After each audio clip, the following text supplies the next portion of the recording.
ഇത് മാസ് മോട്ടോഴ്സിൽ നിന്നാണ്. നമ്മുടെ ഹോണ്ട യൂണിക്കോൺ വണ്ടി വർക്കിന് കയറിയിട്ടുണ്ട്. വണ്ടിക്ക് ജനറൽ സർവീസ് ഉണ്ട്. പിന്നെ മെയിനായിട്ടുള്ള കംപ്ലയിൻ്റ് എന്ന് പറഞ്ഞാൽ വണ്ടി നല്ല രീതിയിൽ മിസ്സിങ് കാണിക്കാം.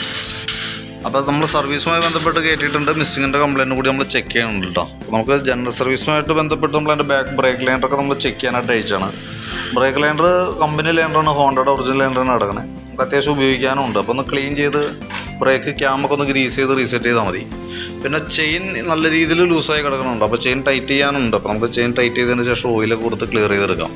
പിന്നെ ബാറ്ററിയുടെ കണ്ടീഷൻ നമ്മളൊന്ന് ചെക്ക് ചെയ്ത് നോക്കുന്നുണ്ട്. നമുക്കിത് ഇരിക്കുന്ന ബാറ്ററി 2023 മോഡൽ ബാറ്ററിയാണ്. ആമറോൻ്റെ 7 ആമ്പിയറുള്ള 12 വോൾട്ട് ബാറ്ററി. അപ്പോൾ നമ്മളതിൻ്റെ വോൾട്ട് കാര്യങ്ങളൊക്കെ ചെക്ക് ചെയ്യുന്നുണ്ട്. വോൾട്ട് ചെക്ക് ചെയ്യുമ്പോൾ നമുക്ക് 12.95 വോൾട്ട് കാണിക്കുന്നുണ്ട്. പിന്നെ നമുക്ക് അതിൻ്റെ ബാറ്ററി ഒന്ന് ടെസ്റ്റ് മോഡിലേക്ക് കൊടുക്കുന്നുണ്ട്. അപ്പോൾ കംപ്ലൈൻറ്റ്സ് എന്തെങ്കിലും കൃത്യമായിട്ട് നമുക്ക് അറിയാനായിട്ട് പറ്റും. 2023 പറയുമ്പോൾ വാറണ്ടി പീരീഡിലുള്ളതാണെങ്കിൽ കൂടി നമ്മൾ സർവീസിൻ്റെ ഭാഗമായിട്ട് ടെസ്റ്റ് ചെയ്യണമെന്നുള്ളൂ. നിലവിൽ ഓക്കെ ആയിട്ടാണ് കാണിക്കുന്നത്. ബാറ്ററിക്ക് വേറെ പ്രോബ്ലംസ് കാര്യങ്ങളൊന്നും ഇല്ല. പിന്നെ നമുക്ക് മെയിനായിട്ടുള്ള കേസ് എന്ന് പറഞ്ഞാൽ മിസ്സിങ്ങിൻ്റെ കംപ്ലയിൻ്റ് ആണ്.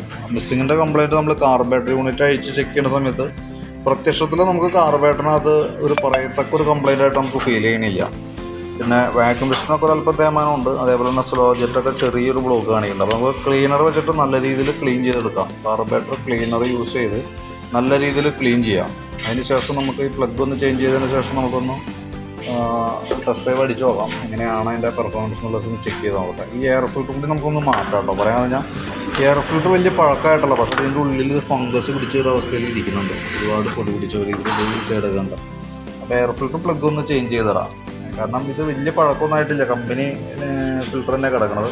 പക്ഷേ എനിക്ക് തോന്നുന്നു വെള്ളത്തിൻ്റേതായിട്ട് എന്തോ പ്രസൻസ് എന്തോ വന്നിട്ടുണ്ട്. ഇപ്പോൾ ഇതിനകത്ത് ശരിക്കും പൂപ്പലായി പിടിച്ചൊരവസ്ഥയല്ല. അപ്പോൾ കൃത്യമായിട്ട് എയർ കിട്ടാത്തൊരു സിറ്റുവേഷനും വരും. അപ്പോൾ എന്തായാലും നമുക്ക് ഇത് രണ്ടൊന്ന് മാറ്റിയിടാം. കാർബേറ്റർ നല്ല രീതിയിൽ ക്ലീൻ ചെയ്തെടുക്കാം. പിന്നെ അതിൻ്റെ മെയിനായിട്ടുള്ള റീസൺ എന്ന് പറഞ്ഞാൽ ഈ ഇരിക്കുന്ന ഇലക്ട്രിക് യൂണിറ്റ് ഉണ്ടല്ലോ, അതിൻ്റെ ഉള്ളിലിരിക്കുന്ന CDI എന്ന് പറയും. ആ യൂണിറ്റിൻ്റെ പ്രോബ്ലം കൊണ്ടാണ് മെയിനായിട്ട് നമുക്ക് മിസ്സിങ്ങിൻ്റെ പ്രശ്നം കാണിച്ചുകൊണ്ടിരിക്കുക. അപ്പോൾ നമുക്ക് ബാക്കിയത്തെ പറഞ്ഞ് കംപ്ലീറ്റ് ആയതിനു ശേഷം നമുക്ക് അതിൻ്റെ പെർഫോമൻസ് എത്രത്തോളം ചെക്ക് ചെയ്ത് നോക്കാം, എത്രത്തോളം ഉണ്ടെന്നുള്ളത്. വെച്ചാൽ ഞാൻ വീണ്ടും ഒരു രക്ഷയില്ലാത്തൊരവസ്ഥയാണെങ്കിൽ നമുക്ക് ഈ CD യൂണിറ്റ് മാറ്റേണ്ടി വരും കേട്ടോ. ഇരിക്കുന്ന യൂണിറ്റ് പറയാൻ കാരണം എന്ന് വെച്ചാൽ അത് ഇലക്ട്രോണിക് യൂണിറ്റാണ്. നമുക്കത് അഴിച്ച് ക്ലീനിങ്ങോ കാര്യങ്ങളൊന്നും നടക്കില്ല. പിന്നെയെന്ന് പറഞ്ഞാൽ ഏകദേശം ഒരു 2000 രൂപയ്ക്ക് അടുത്ത് 2000-2100 റേറ്റ് വന്നു. അപ്പോൾ അതുകൊണ്ട് തന്നെ മാക്സിമം ബാക്കിയത്തെ നോക്കിയിട്ട് ഒരു രക്ഷ ഇല്ലെങ്കിൽ മാത്രമേ നമുക്കത് മാറ്റിയിടേണ്ടതായിട്ട് വരും. പിന്നെ അതിൻ്റെ ഇലക്ട്രിക് കോൺടാക്ട്, റിലേയിലേക്കുള്ള കോൺടാക്ട് കാര്യങ്ങളൊക്കെ ഒന്ന് ക്ലീൻ ചെയ്യുന്നുണ്ട്. കാർബേറ്റർ നമ്മളിപ്പോൾ അഴിച്ചാണ് അതിനാണ്. പിന്നെ ഫ്രണ്ട് ഡിസ്ക് ബ്രേക്കിൻ്റെ ഭാഗം നമ്മൾ അഴിച്ച് നോക്കുന്നുണ്ട്. അപ്പോൾ ബ്രേക്ക് പാഡൊക്കെ അത്യാവശ്യം ഉപയോഗിക്കാനുണ്ട്, കുഴപ്പമൊന്നുമില്ല. അപ്പോൾ മെയിനായിട്ട് നമുക്ക് മിസ്സിങ്ങാണ് പ്രശ്നം. കൂട്ടത്തേക്കിടെ ജനറലായിട്ടുള്ള സർവീസും കൂടി നമ്മൾ ആഡ് ചെയ്ത് ചെയ്യണമെന്ന് മാത്രം കേട്ടോ. പിന്നെ അതിൻ്റെ എഞ്ചിൻ ഓയിൽ നമ്മൾ ചെക്ക് ചെയ്ത് നോക്കിയാൽ നമുക്ക് ഏകദേശം ഒരു 2000 നമുക്കതിൻ്റെ ഓയിൽ നമ്മൾ കഴിഞ്ഞ പ്രാവശ്യം മാറ്റിയതിന് ശേഷം ഇപ്പോൾ 2800 കിലോമീറ്ററോളം ഓടിയിട്ടുണ്ട്. ഒരു 200 കിലോമീറ്റർ കൂടി വേണമെങ്കിൽ ഉപയോഗിക്കാം. കാരണം 3000 കിലോമീറ്ററിലാണ് സാധാരണ നമുക്ക് ഓയിൽ ചേഞ്ച് ചെയ്യേണ്ടി വന്നത്. അപ്പോൾ ഒന്നോലെ വേണമെങ്കിൽ കൂടുതൽ ചെയ്ത് പോകാം. കാരണം അതിന് വേണ്ടിയിട്ട് പിന്നീട് നമുക്ക് ചെയ്യേണ്ട ആവശ്യമില്ല. അതല്ലാന്നുണ്ടെങ്കിൽ നമുക്ക് ആ ഒരു 200 കിലോമീറ്റർ കൂടെ ഓടിയതിന് ശേഷം കൊണ്ടുവന്ന് ഓയിൽ മാറ്റാൻ മറക്കാണ്ടിരുന്നാൽ മതി. കറക്റ്റായിട്ടൊന്ന് ചെയ്താൽ മതി.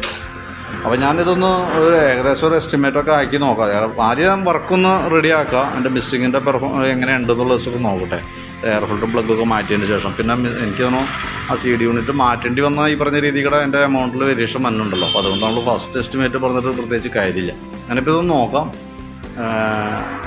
അത് നോക്കിയതിന് ശേഷം ഞാൻ കോൺടാക്ട് ചെയ്യാം എന്തെങ്കിലും കേട്ടോ. അപ്പോൾ മിസ്സിങ് മറ്റേ CDയുടെ കംപ്ലയിൻറ്റ് ഉണ്ടെങ്കിൽ അതടക്കമുള്ളൊരു എസ്റ്റിമേറ്റ് വേണം പറയാനായിട്ട്. അതുകൊണ്ടാണ് കേട്ടോ.